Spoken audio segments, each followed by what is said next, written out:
Hello, and welcome to our first air of the Illinois Catfishing Podcast. I'm your co-host, Danny Castle, joined by my other co-host, Jim Castle.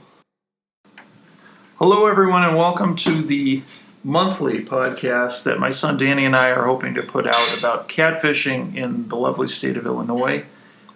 These are tips that we've learned over our years of fishing.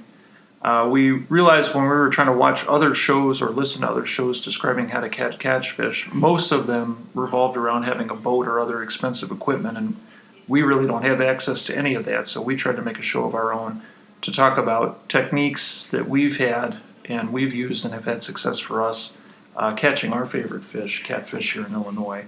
I should also mention that Danny and I are a father-son combo who love fishing together on the weekends.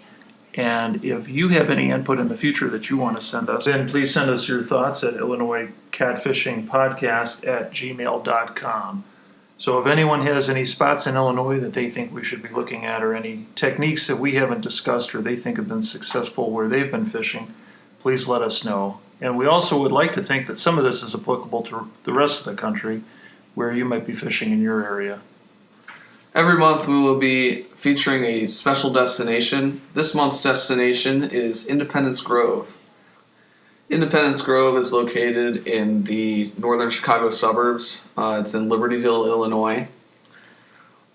So this week when we were in Independence Grove, we used shrimp as bait, which is kind of our go-to for catfish. It's worked for us for as long as we've been using it. We've been using it for a couple months now. The price is pretty good. It's about $18 to $20 per pound. We had a discount this weekend it was like $9 per pound, which is pretty good.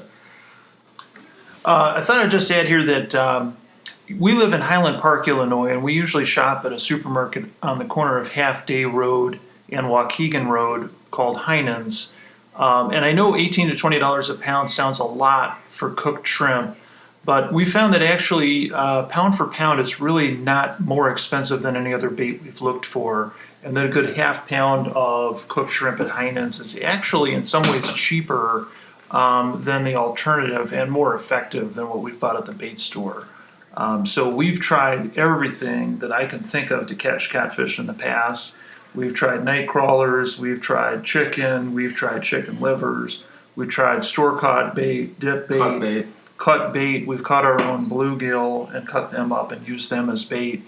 And nothing seems to work as well for us as cooked shrimp, which is just surefire every time to catch the fish. So just wanted to be clear that we don't really think of this as an expensive bait, even though it sounds expensive when you just say $18 to $20 per pound. In reality, it's actually no more expensive than any other bait that we've found. We also have a mother/wife who is extremely finicky about not having anything in the house that smells. So cooked shrimp has the advantage of being easily storable in a refrigerator and not smelling like some of the other punch baits or dip baits that we've tried in the past that just smell like someone died in your garage. Might I also add that it's also great for other species as well. You can catch bluegill and bass. We accidentally catch bass a lot off of this, and sometimes we can cut it up into little pieces for bluegill. We also put it on the bottom for catfish, so we have a weight and a bead that we put on first, and then we tie a wire. It's about a foot long wire. A lot of times it's used for saltwater. We bought it at Bass Pro Shop, and then on the very bottom of it there's a little swivel that you can put a catfish hook on, a size 1 circle hook usually. Yeah, I should interject here. Most of the stuff that we buy for our fishing, we buy from Bass Pro Shop. We use a Shakespeare ugly stick, about an 8-foot long rod. We're not into high expense. Danny and I both really seem to love a Zebco spinning reel, and we are not big into bait casting and spinner rods. We really prefer that simple spin casting push button feel that we get with the Zebco. We also use 30-pound test line on our Zebco reels. So for the wire, we usually use, as I said, a saltwater wire. But before you put the wire on, it's very important that you put the weight on first, and then put a bead on so that it doesn't destroy the top of the wire where you tie the hook onto. It'll save the life of the wire for much longer. The tie will last for a lot longer than it usually would. So for rod holders, we use a standard spiral rod holder. You can find them at basically any bait store. You can find them at Bass Pro Shops. Or sometimes you can just hold them yourself. Sometimes that's just, we do that because it's harder to see in the wind. The rod's always bouncing in the wind, or something or we just want to hold the rod for whatever reason.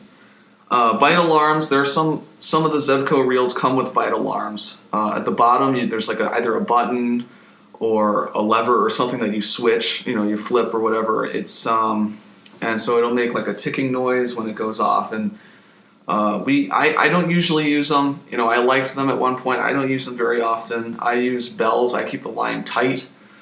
I keep it locked so that the fish can't run off with any line. And I put a bell on the top of the rod so that when it goes off you can hear it. Yeah, and I think we should add here that we use circle hooks for the most part. We've had the most success with that in terms of getting that into the side of the fish's mouth, into the soft part of the mouth. And a good solid hook that gets in there. We have not done the straight hooks as much. We find that those tend to do deep hooking. And we like to keep the line tight so that when that fish takes that shrimp in their mouth, there's pretty instant tightness to the line so that it pulls tight against the side of their mouth. We put our hooks right into the middle of the shrimp, and keeping the tip of the hook exposed. And we feel that once that catfish has clearly put it in its mouth, we want there to be some tightness on the line. So the moment it turns to make a run with it, it gets caught. And we've had some pretty good success with that. The other thing is that the rod holders that we use are kind of flimsy. You can find stronger rod holders at the stores that you go to, but they're kind of flimsy. So you want to make sure that you're watching out for your line, that it's not getting pulled in the water. Yesterday when we were fishing, my rod almost came right out of the rod holder. The fish almost, pulled the rod out of the rod holder because it bent the rod holder so much. So you can find sturdier rod holders. Those are probably better than the ones that we have, but the ones that we have are they're pretty cheap. They're $1 to $2, which is pretty good for a rod holder. Location for fishing. So when we were in Independence Grove, what we did was we kind of hugged the shoreline. The catfish are usually, if you're in a river, they'll be in deep pockets of the river. And in ponds, they'll be usually during the daytime, they'll be in the deepest pocket of the pond. But what we did was we kind of dropped the bait, just on the inside of the reed edge. And they like to hang out on the reed edge because there's a lot of stuff on the bottom there. There's a lot of clams or, whatever, mollusks are on the bottom there. Same with dead fish. They also go for live bluegill too. So, they just kind of hang out on the reeds there. Another great spot to go for is if there's a shelf, if there's a little channel and it kind of leads off into deeper water. There's an undisclosed location by where my grandparents live that there's a shelf that kind of comes off of a channel, leads into deeper water, and that is a great spot for catfish. They just tend to hang out right there on the slope, and if you drop the bait right in the right spot, you'll get bites within 5 minutes of keeping it there. The undisclosed location Danny's talking about is actually in the subdivision where my father-in-law lives, so Danny's grandfather. And the reason we won't talk about it by name is because it's a private community, and as far as we're concerned, it's probably the best catfishing spot that we've ever found. Same with bass. Bass are pretty good there. Big bass, a lot of them. Yeah, we've caught bass in there that probably are a good 6-7 pounds, and some really nice sized catfish, which they just stocked the reservoir with.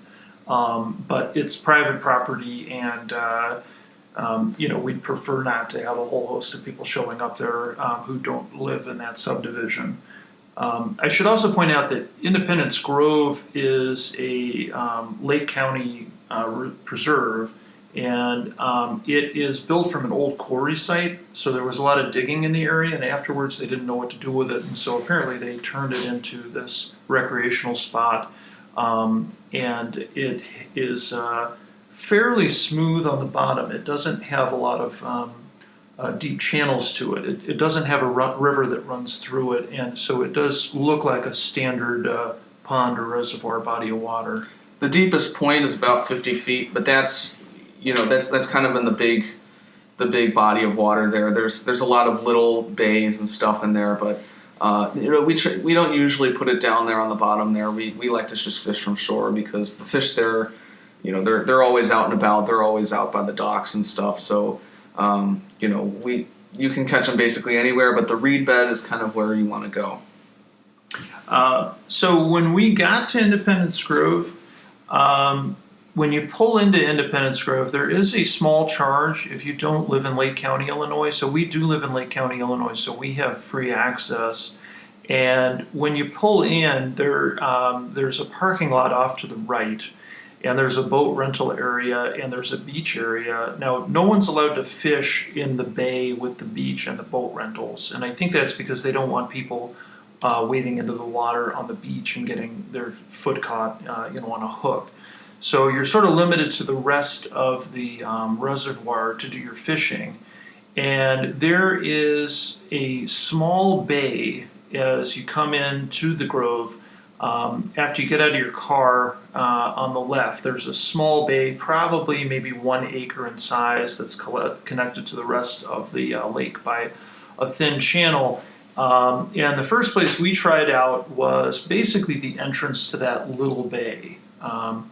And we cast it out. We always try to keep 1 line per person, although we might go to 2 lines per person in the future. But I just think it's kind of a nicer feeling to keep things simple and know that we each can control 1 rod if we have to at a time, just in case we've got multiple bites, which is definitely a possibility with these catfish. It's happened before a couple times, and it is really kind of a hassle if if you've already got 2 lines, if you're already trying to catch 1 fish to get the other fish in. I was lucky yesterday. My grandfather was with me because when we had 2 bites, it was just too much to handle for 1 person. So my grandfather stepped in and helped out. So we went to the mouth of that bay and we cast it out to a couple locations. Danny tends to like going into deeper water than I do. I think it's because he can cast a little bit farther. And I'm a little bit older, obviously, than he is. We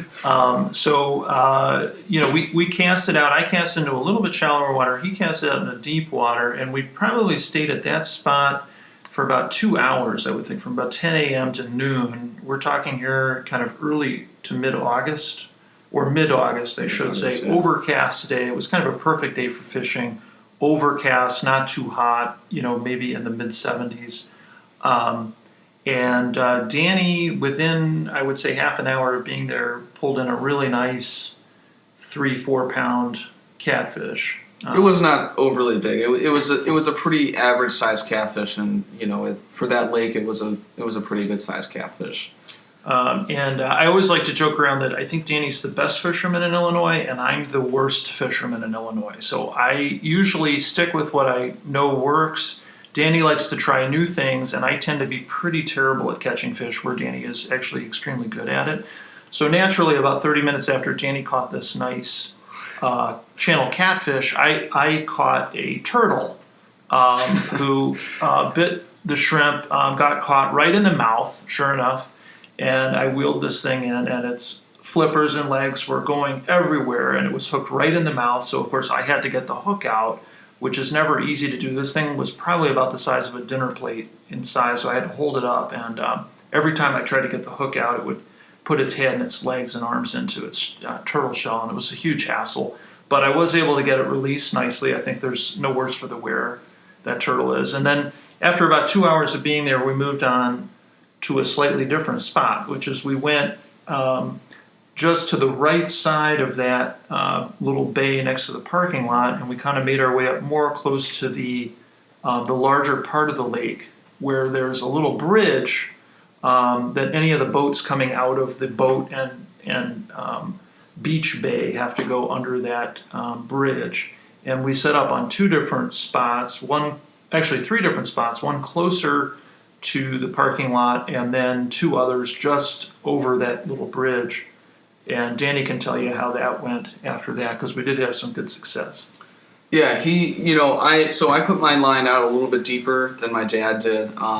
Didn't work out very well for me. I don't think I had any bites, but my dad caught 3 fish in the weeds. So it was a pretty good day, and we were out there for about 6.5 hours. So just talk about the fish a little bit that we caught there.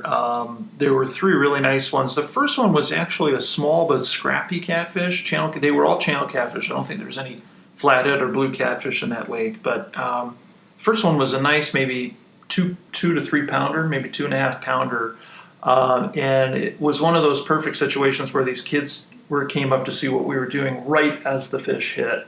The timing couldn't have been better.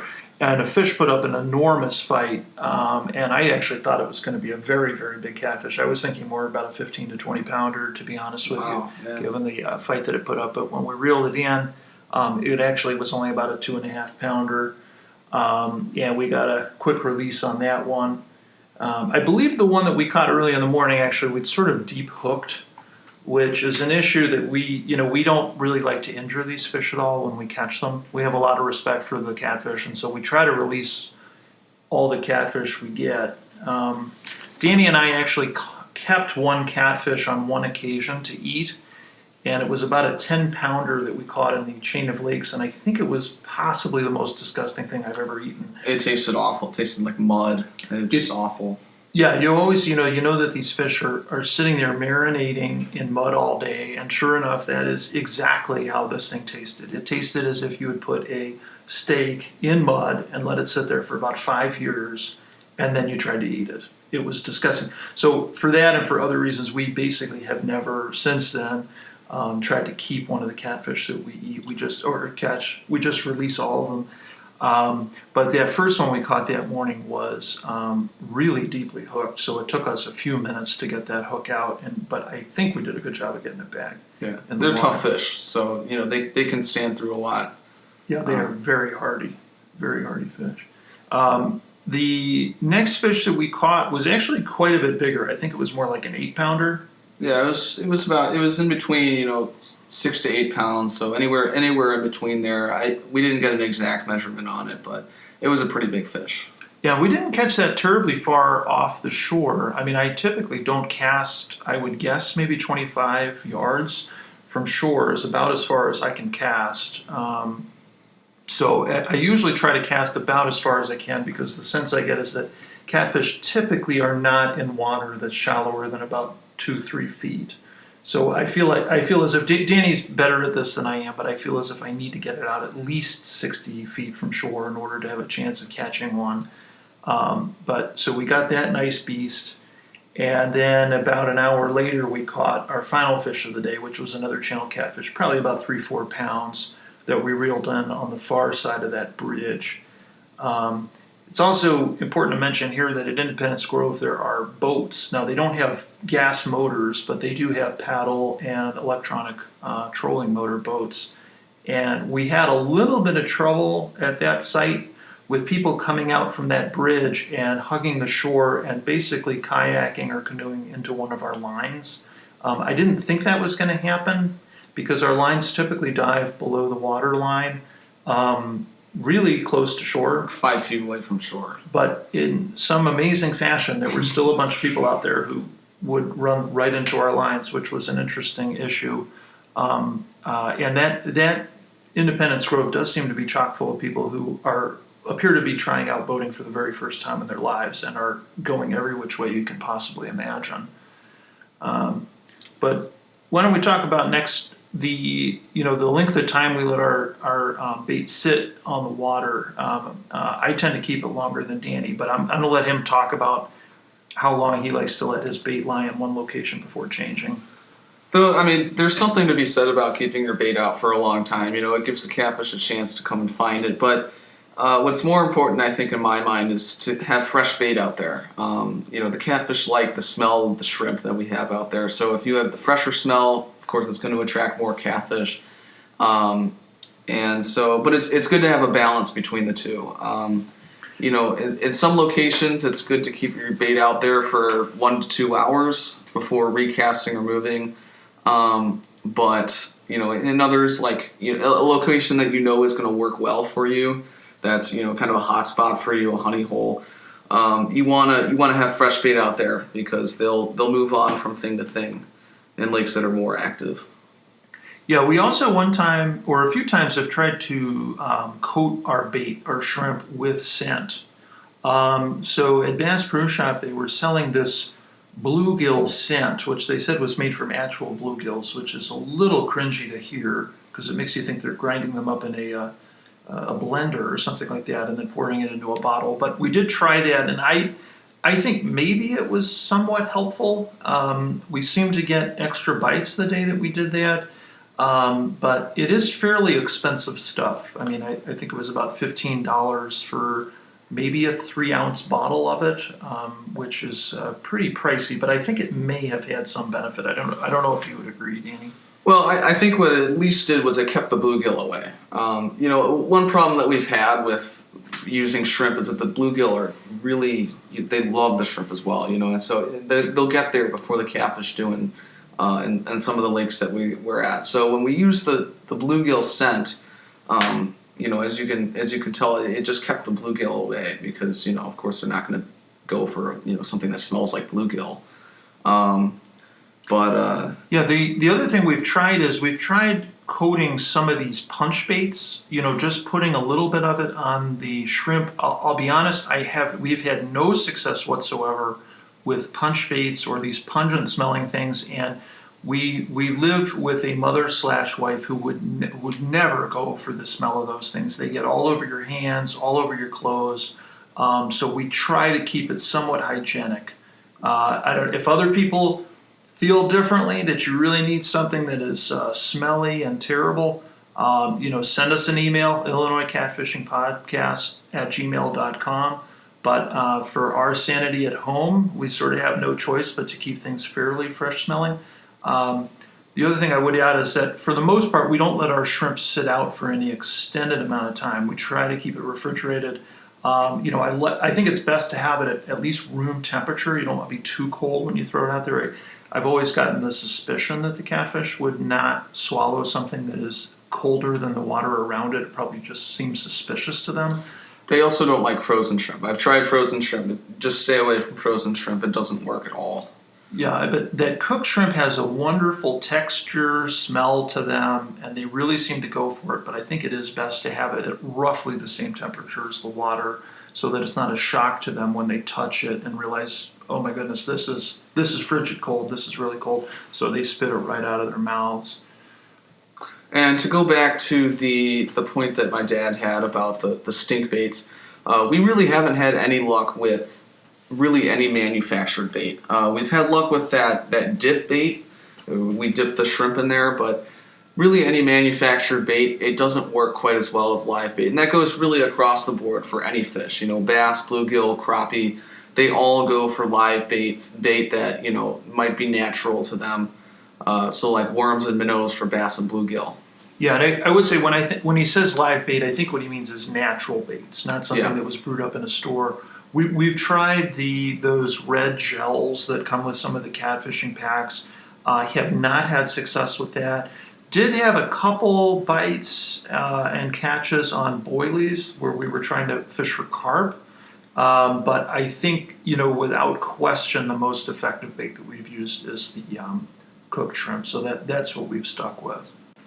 I also wanted to add that we've also tried tilapia, filleted tilapia from the grocery store, and that doesn't work very much. We've had one bite on it in Independence Grove, but everywhere else we've tried it, it's just not quite as good. Also, the something to add as well would be the chicken liver. That doesn't work that much either because you can't really get it on the hook. We've had problems getting on the hook, and then the wasps came over and started eating it, and then they stung my brother, and then we just kind of had problems with the chicken liver as well. Yeah, the chicken liver has been a disaster every time we've tried it. And again, if anyone has any input on this, please send us an email. We can talk about it on one of our future shows. But these chicken livers never seem to hang on the hook, ever. They fly right off the hook as you're casting.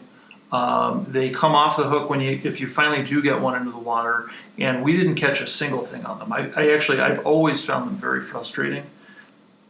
And just to add on the tilapia that Danny was talking about, I know people might scoff saying, well, that's very expensive. But in reality, tilapia is actually extremely inexpensive at most grocery stores. It's a farm-raised fish. I mean, you can get 2 nice sized fillets of tilapia that would last you more than a day for probably something like $8. So in our mind, that's not overly expensive for an entire day's worth of fishing, but it just has not worked as well as the cooked shrimp. Another thing I've tried is hot dogs and potatoes. Potatoes, I did not bake them. We'd love to hear from viewers or listeners who have used baked potatoes. I used raw potatoes, which didn't work at all either. It was kind of hard to get them into nice sized chunks that the catfish can eat. And the hot dogs, they just, again, they're kind of like the bluegill come to them first, the bass come to them, and so they're just they're harder to do. And the catfish don't really go for them as often as the shrimp do. The shrimp work really well for catfish. It's just the trick is, to keep the bluegill and bass away. And if you want to catch bass on them too, you don't have to do anything to keep the bass away, but at least keeping the bluegill away so that they don't, tear up your shrimp. There are times I bring it in and, half the shrimp is gone or something, and, you can just tell it's bluegill by the way that it's just kind of looked like it's been ripped off. Or we reel it in and it's just been torn up by the bluegill. So, just make sure that you keep at least attempting to keep the bluegill away. Yeah, the shrimp is also sturdy enough that it really helps prevent those panfish from taking it or nibbling at it, as opposed to some other things that we've tried, like spam. Spam was a disaster. Tried that. Still got a couple bricks of it in our fishing locker. Not worth the time, in my opinion. Comes right off the hook. Is not really a sturdy. At least hot dogs have the advantage of usually having that tight skin around them where you can put a hook in and it stays on the hook. But spam was a total waste of time, in my opinion. And Yeah. I think Danny would agree. The other really nice thing about shrimp, as we said before, you can cut off a little tiny sliver of it. If you get bored, you can get your panfish rod and catch a whole host of panfish. They love little cut up shrimp, tiny little pieces you put on a hook. Now, not to say that the hot dogs or the chicken liver or the spam aren't good for chumming. I use spam a lot for chumming. I used to. I don't chum quite as often as I do now, but I used to use spam as good chumming because it's easy to rip off, and it can fly in the air. It's heavier than corn is, so you can get it out there farther than a lot of other chumming methods. And we have tried corn as well. Have not had a lot of success with that either. I just feel like those fish, if you're looking for big catfish, they kind of prefer meat. It's also just a kind of a carp bait. It's more what you'd use for carp or bluegill or any other panfish. And and we've heard of soap, and I think that's a myth. Probably not based on reality. Maybe somebody told somebody that as a joke, but it's kind of like that old story about the diver who refuses to dive anymore because he went to the local dam and there was a 7-foot long catfish that was staring him in the face. I think that's probably more myth than fact. So I think that about wraps it up for our first show here on the Illinois Catfishing Podcast. And thank you so much for sticking with us through this whole show. And we're looking to put one of these out once a month. Our goal next month is to do a road trip down to Lake Springfield in Illinois. Sorry, that's Lake Springfield, and see if we can catch some different species. Very hard where we live to find flathead and blue catfish, especially big ones. You can find smaller ones in the Fox chain of lakes, the Fox River. At least flatheads, not blue catfish, but flatheads. They're just not quite as big as they are down in Springfield. Yeah, so we've looked it up on the Illinois DNR website, and apparently Lake Springfield is the place to go if you want to catch a variety of species of big size. So Danny and I are going to try to make a weekend trip of it down there and catch some of those. Although it does interrupt a little bit my college football watching season. Okay, thank you all for tuning in, and have a wonderful month out on the water.